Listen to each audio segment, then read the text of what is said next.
Hello বন্ধুরা, আজ আমার মাম্মামের বার্থডে।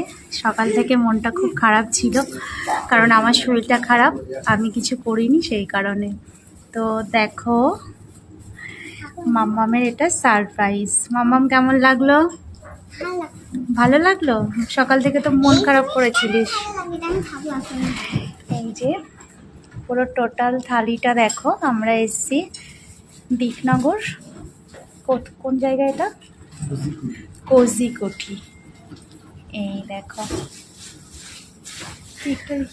তো মাম্মাম, এবার তুমি বলো, তুমি খুশি কিনা? সকাল থেকে তো মন খারাপ করে বসেছিলে, ছিলে তো? আমাকে কেউ কোনো কিছু বলছে না, আমাকে কেউ রান্না করে দিল না। প্রতিবার আমি রান্না করে দিই, তো এবার একটা সারপ্রাইজ থাকলো। কেমন হয়েছে বন্ধুরা? সবাই আমার ছোটো মাকে আশীর্বাদ করো, ও যেন ভালো থাকে, বড় হয়।